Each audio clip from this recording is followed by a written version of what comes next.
Good afternoon, everybody. My name is Mark Smith. I am Group Managing Director of People to People in Australia and Frog Recruitment in New Zealand. And it's Friday afternoon, so it's time for P2P Live, where we're going to give you an update on the employment and jobs market throughout Australia. And it's a pretty dreary old day in most capital cities. I was on the phone this morning to Brisbane, and they're expecting between 1 and 200 millimetres across a whole bunch of cities in Queensland, but even Brisbane itself in the vicinity of 100 millimetres. And the managing director of our Queensland operation said it's just a little bit soggy at the moment. But we'll be crossing to Queensland today to speak to Georgia about location. Location. What does it mean in today's jobs market when there's the ability to work virtually and remote? So we'll find out about that. We'll look at the numbers, and today we'll be exploring the net migration into Australia. There's a very interesting trend that we've observed over the last couple of years. How much of an effect is it actually having on the jobs market? We've got 3 jobs we've got to fill today to do. It's Fill Job Friday. We'll talk through those. And of course, we'll cross to Queensland. Finally, we'll have our Twitter poll from last week, where we asked the question: would you consider a temp job when you're in a permanent vacancy? We'll share those results with you as well. But let's get into it now. Let's start with the numbers.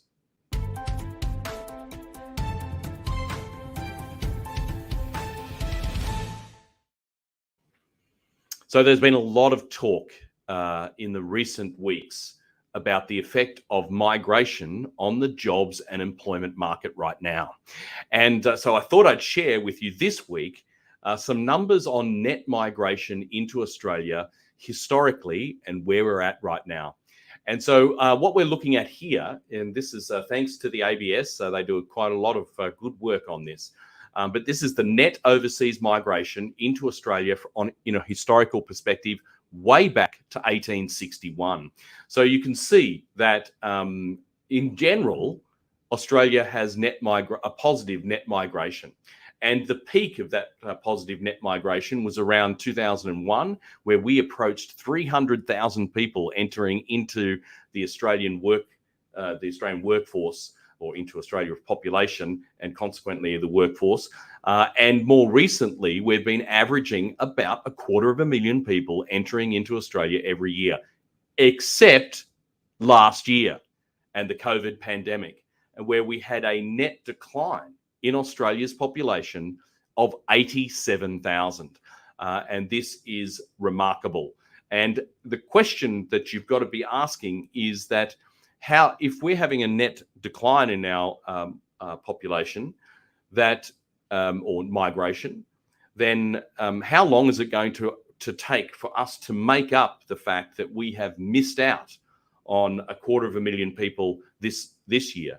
Next year, it's looking like we'll have a decline as well.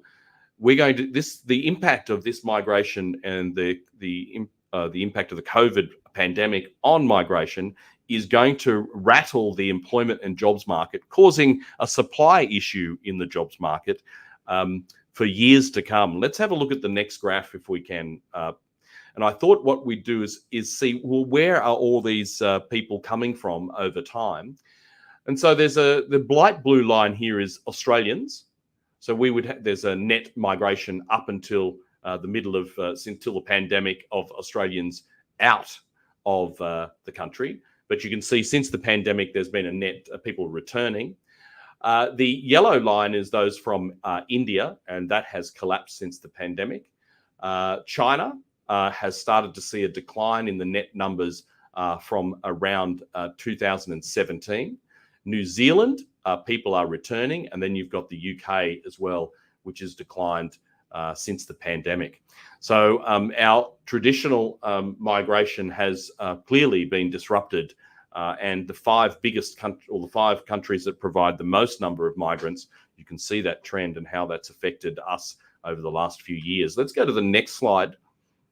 And this is I thought I would show you the impact on a state-by-state basis, and you can see when which states have been receiving most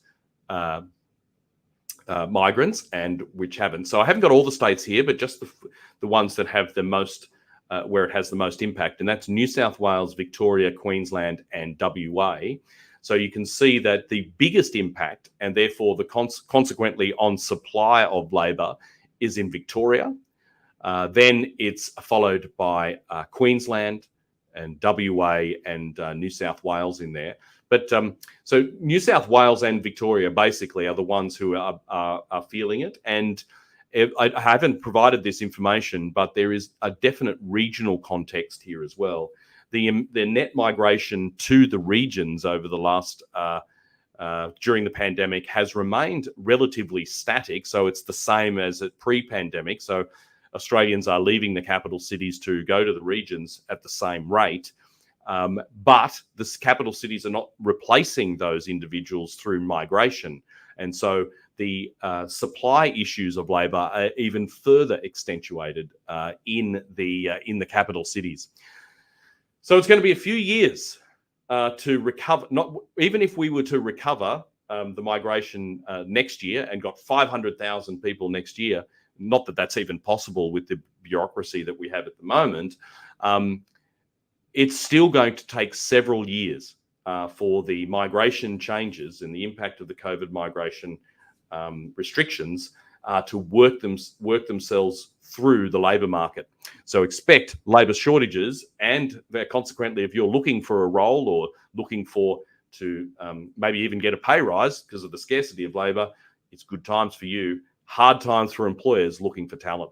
So they're the numbers. Let's now move on and talk about these 3 vacancies that we need to fill today. So it's time for Fill Job Friday.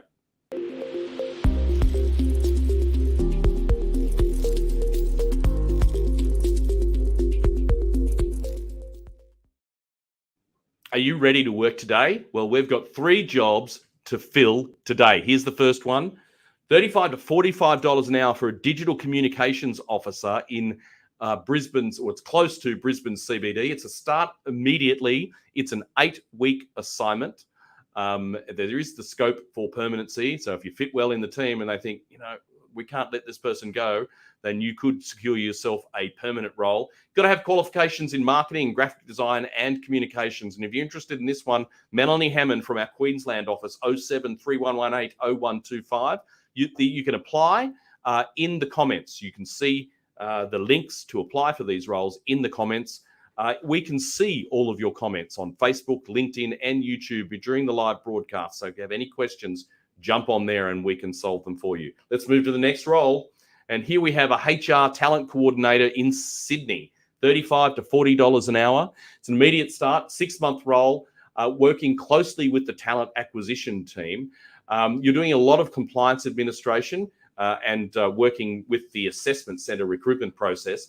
You need to have worked within a high volume environment before, so in talent acquisition or human resources to be successful in this role. Brooke Mackay in Sydney, if you're interested, 82709780, or hit apply in the comments on the jobs in the comments right now. Here's the next one, final one for the day. It's a store person forklift operator. This is in Victoria, Carrum Downs, $32 an hour, 2 to 3 month temp assignment, Monday to Friday, 7:30 a.m. to 3:30.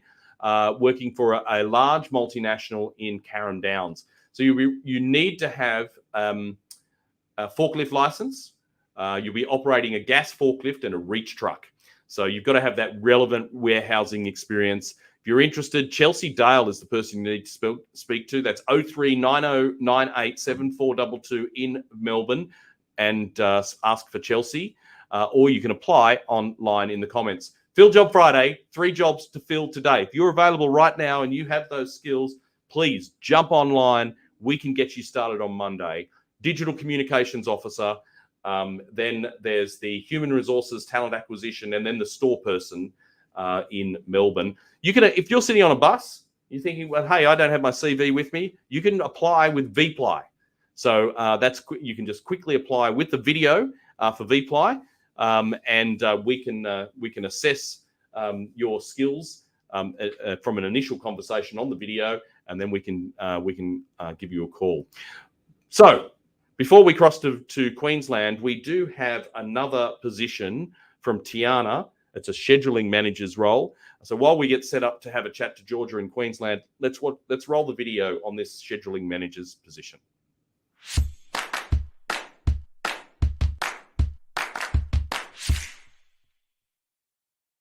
Hi everyone, Tiana here from the supply chain and operations team at P2P.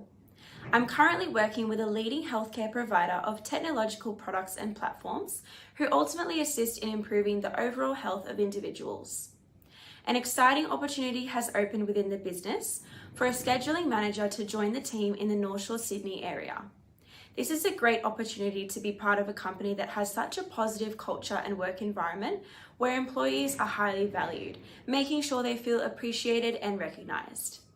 Some of your responsibilities will include, but are not limited to, managing a team of 10 customer support specialists, supporting and building your team members up to a leadership standard, organising and fulfilling loan and consignment bookings, conducting the processing and delivery of orders, connecting with and sustaining a rapport with external and internal stakeholders, and ensuring maintenance of inventory and distributing available stock. I'm looking for a candidate that has the following: a bachelor's degree in supply chain, logistics operations or similar, managerial experience within the customer service, supply chain or logistics operations field, extensive knowledge of commercial systems such as SAP and Salesforce, and advanced skills in Microsoft Office Suite, inclusive of Excel. This role is offering an enticing 110K to 130K salary, depending on experience. If you are interested and ready for your next challenge, please reach out through the details below. Thank you.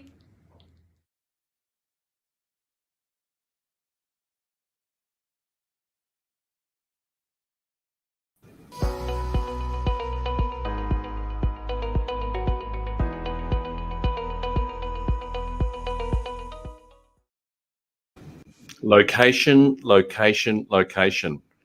I think the only location that's not wet today, maybe WA, I don't know. But Georgia, are you keeping wet or keeping wet? Are you keeping dry in Queensland? Yes, right I am indoors. Apparently you're going to have 200 millimetres or something. Is that right? It's not raining that much at the moment. It definitely looks like it's about 6 p.m. But I think Ben said, what did he say? Soggy was the word to describe it. I think that's that's right. Well, we're not really here to talk about the weather. We're here to talk about location and whether location plays a big part, or how does it work now that everybody can work virtually? So I'll hand over to you. Does it really matter when you're applying for a role? Yeah. Does location really matter? I think it is definitely a very important aspect to consider, I guess, from a job seeker and candidate perspective, but also a business perspective. I think if we're looking back to sort of pre-COVID times, it was probably more common for people to be traveling an hour plus to and from work every day. But now that we're looking at post-pandemic, I don't know if it's a bit too premature to say post-pandemic, but we'll go with that. I think, people have had the time to sort of work from home and consider what's really important to them outside of work and prioritize their work-life balance. So we do find a lot of job seekers are looking for that work from home flexibility, or even sometimes 100% remote working. I guess as a candidate or a job seeker looking for a new role, it's definitely a time to, I guess, sit back and really consider what's important to you and if work from home flexibility is something that you're looking for. So if you're seeing jobs that are advertised without it, it's definitely probably something to speak to your recruiter or the employer about and see if that's something that is available. And obviously it's easy to say when you're accepting a role that you're happy to travel an hour or so, but is it really something that you can maintain in the long run? And I guess from a business point of view as well, if you're not already considering work from home arrangements for your current employees and future staff members, it might be something to really look into, especially to, I guess, stay competitive in such a candidate short market. Obviously not sustainable for some organizations and industries, but if you haven't considered it already, I would definitely have a serious think about it. Yes, I can see that So thanks, Ravnesh, for your comment there that location is on LinkedIn, that location is a factor in your particular search. What advice would you give to somebody like Ravnesh who's looking for work right now? Should he apply for roles that, say, if he's based in Brisbane, that may be based in Melbourne, but he would need to work in Brisbane? Is that the right advice, or? I think, yeah, it obviously depends on what role you're looking for and what industry sector you're working in. If that's a viable option for you, then yeah, definitely something to consider. And obviously, there's so many jobs out there at the moment, so why not, I guess, give anything a go? But is it something that you can maintain in the long run? That's, I think, the real question. And my advice to Ravnesh would be that there are many vacancies also. Job boards even have the option to have if working from home is an option for that particular role, and many of the job ads actually say that as well. If you're using a recruiter, that can certainly help out because they can actually represent you to a job with saying that or based and explain the location circumstances that exist for you. But there is a lot more flexibility out there. In terms of clients willing to accept people who are remote, and candidates now who expect flexible working arrangements for sure. So is there anything else that, any other advice that you'd be giving to employers or job seekers at the moment on location? I think the only thing, that I would really say is just take some time to consider really what's important to you moving forward. If work from home flexibility is something that you're looking for, and obviously if you're doing a 100% remote working role, are you sort of willing to be staying at home and not have that team environment is something to consider as well. Certainly, if you're going for interview as well, make sure, and it's something that is important to you, make sure you talk about it before.